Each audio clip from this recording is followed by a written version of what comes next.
ஆசீர்வதிக்கும் தேவன் நம்மை ஆசீர்வதிப்பாரே. துதி ஸ்தோத்திரம் இயேசுநாதா, துதி உமக்கே என்றுமே. இன்று ஒரு வசனம். கர்த்தரிடத்தில் மனமகிழ்ச்சியாயிரு, அவர் உன் இருதயத்தின் வேண்டுதல்களை உனக்கு அருள் செய்வார். சங்கீதம் 37:4. அன்புக்குரியவர்களே, இயேசு கிறிஸ்துவின் வல்லமையுள்ள நாமத்தினால் உங்களை வாழ்த்துகிறோம், ஆசீர்வதிக்கிறோம். நீங்கள் கர்த்தரை பிரியப்படுத்த வேண்டும் என்றால் எப்போதும் அவருடைய சமூகத்தில் மனமகிழ்ச்சியோடு இருக்க வேண்டும். அநேகர் கர்த்தருடைய சமூகத்தில் வரும்போது முறுமுறுப்போடும் சந்தேகங்களோடும் வருகிறார்கள். ஆனால் முகமலர்ச்சியோடும் மனமகிழ்வோடும் விசுவாசத்தோடும் கர்த்தருடைய சமூகத்திலே வருவீர்கள் என்றால் நிச்சயமாகவே நீங்கள் கர்த்தருக்கு பிரியமுள்ளவர்களாய் காணப்படுவீர்கள்.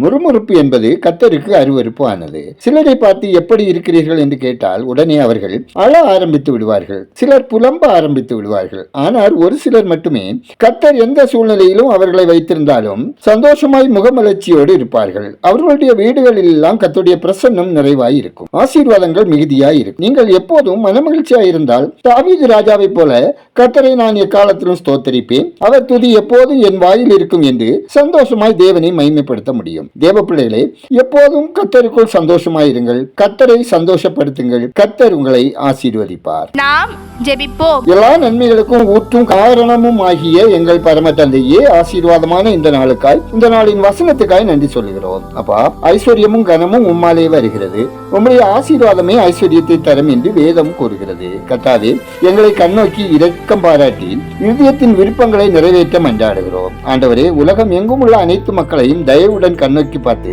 அன்பிலும் விசுவாசத்திலும் ஒழுக்கத்திலும் நற்பண்புகளிலும் நற்பணிகளிலும் சிறந்து விளங்கும்படியாய் கிருபை செய்தல்லுங்க. அவர்களுக்கு வரங்களையும் ஆசீர்வாதங்களையும் நிறைவாய் தாங்க. தினமும் கண்களை போல பாதுகாத்து உங்களுடைய முகத்தை அவர்கள் மேல் பிரகாசிக்க செய்து அவர்கள் மேல் கிருபையாய் இருங்க. சோதனை, வருத்தம், துன்ப நேரங்களில் உலகம் தரக்கூடாத சமாதானத்தை தந்து பலப்படுத்துங்க.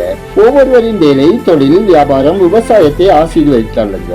ஒவ்வொருவரின் குடும்பத்தையும், பெற்றோர், உடன் பிறந்தோர், உறவினர், கணவன், மனைவி, பிள்ளைகள் அனைவரையும் ஆசீர்வதிங்க. வாழ்நாள் முழுவதும் இவர்கள் உம்மை துதித்து கனப்படுத்தி மகிமைப்படுத்தவும் உம்மில் மகிழ்ந்து கழிவுறவும் உடல் நலத்தோடு ஆத்ம பரிசுத்தத்தோடு நீடூழி வாழ வழி நடத்துங்க. வேறு காலத்தை எதிர்நோக்கி இருக்கும் பெண்களுக்கு பிரசவ வேளையில் வேதனையை குறைத்து பயம், பலவீனம், கவலை போன்றவற்றில் இருந்து விடுவித்து மன தைரியத்தை தந்து சுகப்பிரசவத்தை தாங்க. பயணம் செய்யும் ஒவ்வொருவரையும் ஆபத்துகளும் விபத்துகளும் ஏற்படாதவாறு தீமைக்கு விலக்கி காத்துக் கொள்ளுங்க. வாலிப பிள்ளைகளுக்கு ஏற்ற வாழ்க்கை துணையும், வேலைக்காக காத்திருக்கும் பிள்ளைகளுக்கு தகுதிக்கேற்ற வேலையும், பள்ளி கல்லூரிக்கு செல்லும் பிள்ளைகள் ஞானத்திலும் வளர்ச்சியிலும் தேவ கிருபையிலும் மனுஷ தயவிலும் விருத்தி அடையவும், மேல் படிப்புக்காக கலந்தாய்வுக்கு காத்திருக்கும் பிள்ளைகளின் மன விருப்பம் நிறைவேற்றி ஆசீர்வதிக்கவும் ஜெபிக்கிறோம். எங்கள் தேசம் ஆசீர்வதிக்கப்படவும், மக்கள் கர்த்தரை அறியும் அறிவில் வளரவும், மூட பழக்க வழக்கங்களில் இருந்து விலக்கி காக்கப்படவும், ஆட்சியாளர்கள் உண்மையாய், நேர்மையாய், நீதியாய் செயல்படவும் இரக்கம் செய்யுங்க. ஊழியர்கள், மிஷனரிகள் ஊழிய பாதையில் உங்க வழி நடத்தலும் ஆலோசனை தந்து தேவைகளை சந்தித்து உமக்கு பிரியமானபடி ஊழியம் செய்ய தயவு செய்யுங்க. எங்கள் ஜெபத்தை கேட்டு பதில் தருகிறவரே உமக்கு நன்றி சொல்லுகிறோம். துதிகனமையுமே உமக்கே செலுத்துகிறோம். இயேசுவின் நாமத்தில் ஜெபிக்கிறோம் எங்கள் ஜெபங்களும் நல்ல பிதாவே, ஆமேன்.